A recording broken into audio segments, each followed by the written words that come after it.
At a high school choir list of courses, and we're going to go through how to cross-list them so that your students are grouped in a way that makes sense with the way that you teach your sections. So first we're going to go to what was pushed out to you from Teams.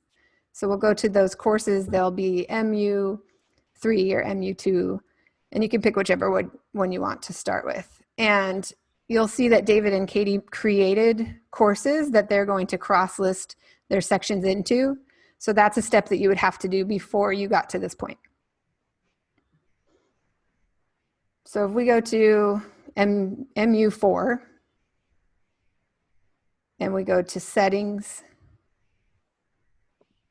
and then we can click on the tab that says sections, and you'll see these 4 sections. And these 4 sections are all needing to be in separate choirs, essentially, correct? So we're going to take, and you'll see 1, 2, 3, 7, that's the class period. So let's take first period, which is, I think you said advanced treble. And so they've created a course in their blend called advanced treble, or what do you call that class? Voces Ecclesias. Okay, so this will help the students when they come to class on Tuesday or open up their blend, they're going to see that name that they recognize. Say it again. Voce. Okay, so so once you click on the name of that section, you're going to go over to the right and click cross list this section, and then we'll type in Voce, the name. It shows up as a class period as well if you do it that way. So. And that'll help the students too, because they're going to be looking at their Zoom schedules or whatever, and it helps them to be able to see, oh, that's my first period class. So that's the benefit to creating courses that you can cross-list into, is that the name will be what you want it to be and not what the system assigns. And then we'll click cross-list. And now that has moved us into that first period course that they've created.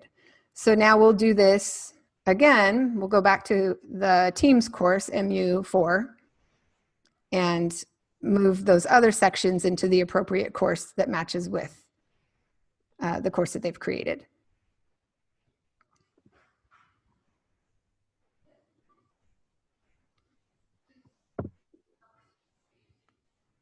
And I'll just keep the video going for a couple of these, and then. So second period would be the intermediate treble. And the name for that is what? Oh, perfect. So make sure you use the second one that has your teacher name. That'll be the most recent, because if you've used the similar names in the past, this will be your most current course. And one thing that I noticed for these choir classes is that the courses that y'all created, you actually imported the blueprint content. So those courses already have all of your course content, and those edits are there. So if you're wanting to pull content over from your Teams course, that would be a first step also. So you'd create a new course and then import content over. And if you want help with those steps, reach out to your TDC. All right, so now we're back in MU4. We have 2 more sections left.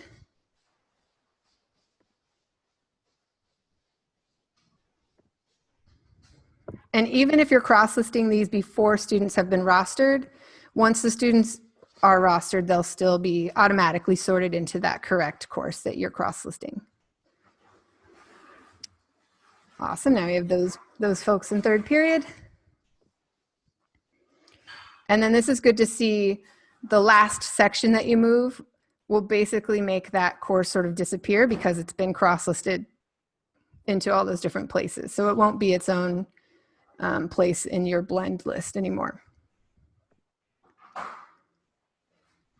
And if you notice that you accidentally moved this group of students into the wrong class or something, I'll show you what you can do there too.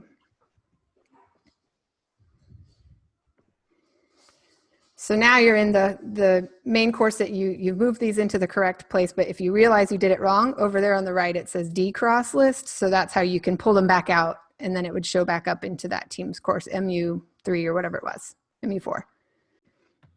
The other thing we wanted to mention was that in this situation there are 2 choir directors, And so they've been assigned a teacher of record for their different sections, but they essentially kind of take turns or they co-teach. Doesn't necessarily match who's listed with what in teams. So after David has moved some of his sections, we can go into Katie's and she can move her, since they both are teachers in the courses that they created, she can go through this same process and she's going to move her MU4 whatever students into the correct class too. And then both teachers and all of the students that they both share will be in the correct section.